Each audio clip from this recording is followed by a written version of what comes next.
I can't begin to explain to you how much I despise Randy Fine. An absolute monster, okay? He is such a freak. Yeah, they really do a good job of drowning out all the supposed anti-Semitism they complain about with this endless flow of Islamophobia, which no one cares about, okay? No one.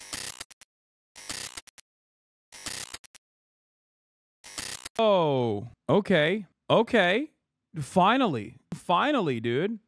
I tweeted about this last night. Randy Fine coming after, like, not just Ilhan Omar, but, like, there are so many Republican congresspersons alongside Randy Fine are basically clam posting about Muslims on this website every single day, and not a single major outlet has talked about it. Not a single one.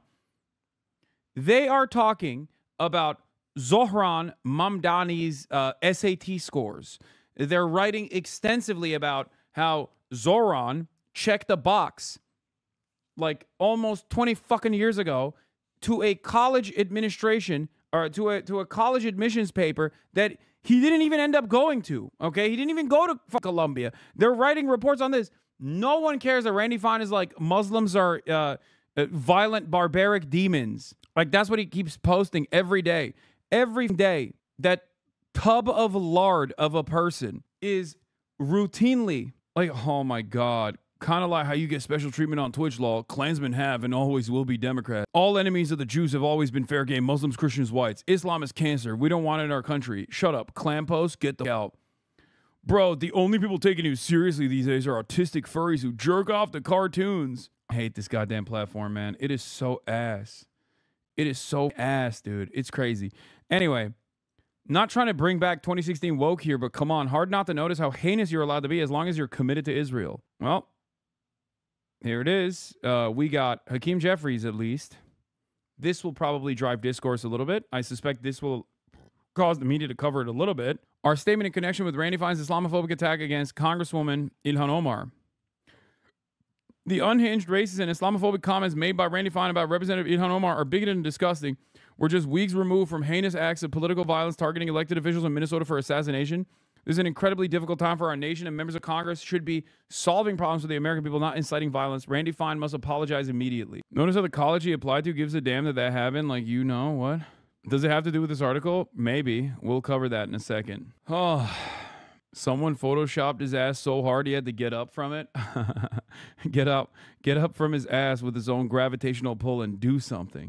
Yeah, Randy Fine should be censured and expelled from Congress. This is what was going on, by the way.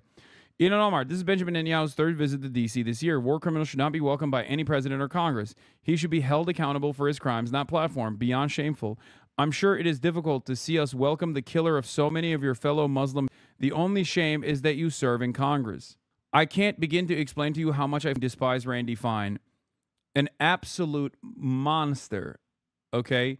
He is such a freak. Yeah, they really do a good job of drowning out all the supposed anti-Semitism they complain about with this endless flow of Islamophobia, which no one cares about, okay? No one. Look, I eat it every day, okay? I eat it every day. It's fine. It is what it is. There's not really anything I can do about it. This is just a system that we live in. I don't think we're going to be able to change people's minds anytime soon, okay? I don't think we're going to be able to change people's minds anytime soon. It's just a thing that every person who is of Muslim background, Muslim origin, or in many instances just perceived as Muslim, even if they're not, like a shit ton of Sikh people, for example. Like, all of these people, we just got to eat it. There's not really much you can do about it. But it's crazy. Wait, hold on.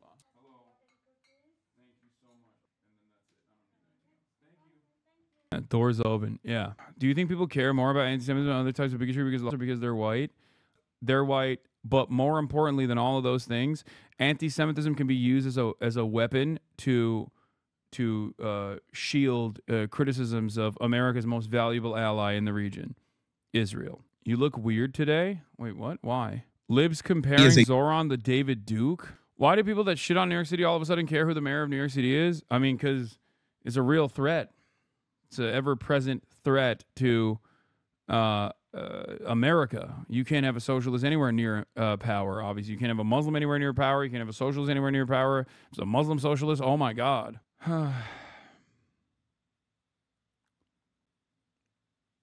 Cam is a bit blurry. Yeah, it's because I'm using the laptop camera because I'm currently charging my regular camera. If you just eat it, aren't sending the message that it's acceptable. Yeah, most people probably won't have sympathy, but unless people start fighting back against Islamophobia, how will it ever change? I mean, I do a good deal of that. I'm doing it right now. I'm in the process of talking about Ilhan Omar and demanding that the media actually create some kind of counter pressure against this unlimited wave of Islamophobia that we're seeing. That's me doing something about it. That's me demanding something happen, you know? But there's a limit to how much, like I obviously have my expectations on how I have my expectations on like how successful that could be as someone who is a regular recipient of Islamophobic attacks every single day. You just, there's this like, see, oh dude, as soon as I said it, look. Like, I'm in the process of talking about this, and someone goes, nope, they sparked networks. No international should be placed into power in any country. Wait, what? No international should be placed into power in any country, period. Like, what the f is this guy saying? Yeah, I mean, Sag is a black dude dealing with anti-blackness on a regular basis. I feel you. No, this is what I mean. Like, there is a level of like anti-black sentiment that every black person will instantly rise up to. Right. And there's past a certain point, like every black person will come out and be like, shut up. You know what I mean? This is unacceptable. Shut up. And it's the same with like Islamophobia as well. Anti-blackness obviously is like way more nefarious, way more insidious, way more baked into the collective consciousness of like American foundation. So it's more complicated. But for that reason, because of its like newness, I would say, because of his contemporary application, Islamophobia is more deliberate. It's more direct. You can just like go around and just be like, oh, you're Muslim. You're like, anti-black hate has to be a little bit more sneaky because of the centuries of anti-blackness that have evolved. And it's also a part of like America's foundation. Islamophobia is not a part of American foundation. It's more recent. It's more new. So it doesn't have to be more nefarious or hidden. Would you go to a country like Japan or China and take a political position? I mean, I have gone to a country like Japan. I've gone to Japan and have taken a political position in Japan that is contrary to the Japanese government's official position. I literally went to the opposition Communist Party's headquarters and interviewed members of the fucking Japanese Communist Party. So yes, the answer is fucking yes. In any case, you sound so disappointed, Hasan. Joe Biden's the worst president in our history, though. His career is riddled in corruption. They're all human. Iran is a terrorist state. Them getting nukes is a huge no-go. Why do you think the nukes is bullshit? Call it what you want. I just want this crap to be over. War is freaking stupid. They don't fight for none of that, Hasan, and you know it. If people are Islamophobes, does that make you a kosher phobe? No, that would make me an anti-Semite if I said something anti-Semitic. It's not kosher phobe. I don't know why you were trying to fucking make a joke about this, which I am not, despite the fact that people will also, in a cynical and in a very racist way, try to claim this. Terrorist is context sensitive. Is not inherently a negative term. It doesn't matter. Okay. Queer is dual use. Okay. When a homophobic person calls someone a fucking queer, they're obviously using it as a slur. When I'm talking about queer liberation, it's obviously not a slur. Okay.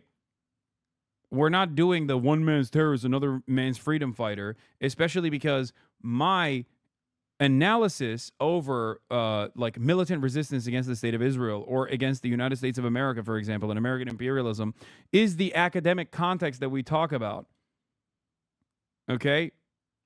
That is precisely the academic context in which I cover these events and these non-state actors, and yet I get called a fucking terrorist every goddamn day. Demands to what the fuck are you talking about? You clearly are dismissing centuries of Islamophobia that has led to genocide after genocide in Europe and across the MENA by European kings. I'm talking about America. What the fuck are you talking about? I'm Turkish. Do you think that I'm not very aware of European Islamophobia and the role that it played against the Ottoman Empire in particular? The fuck? It's a prominent part of the history that I learned. I'm talking about the United States of America.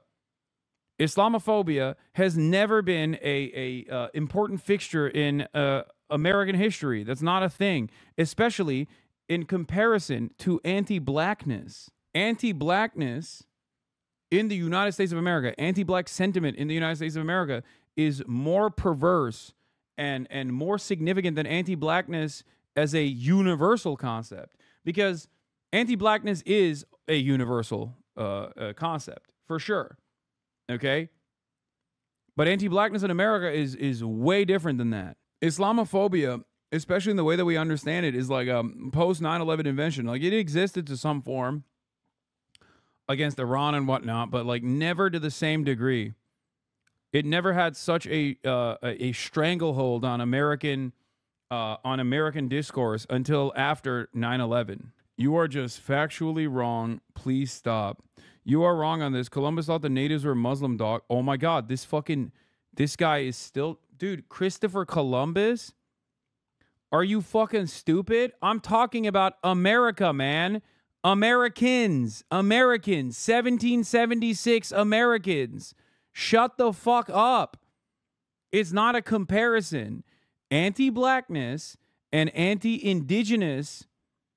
He came to America. Oh my God, I'm losing my fucking mind. Guys, please see yourself out of this conversation, okay?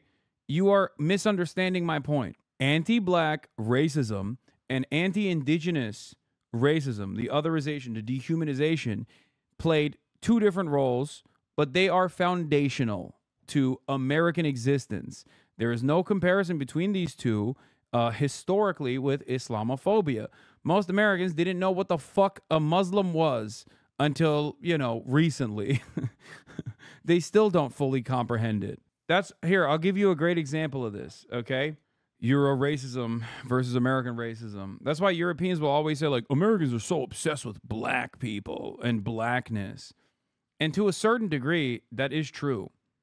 Anti-blackness exists in Europe as well, but it's different than anti-blackness in America. Anti-blackness in America is foundational. Anti-blackness in Europe is certainly a very real bigotry that exists and persists, but it's not the same as anti-blackness in America. Yeah, they even use the slur for black people to insult Muslims. That's true. That's actually a really good point. They say N and N-word for Muslims.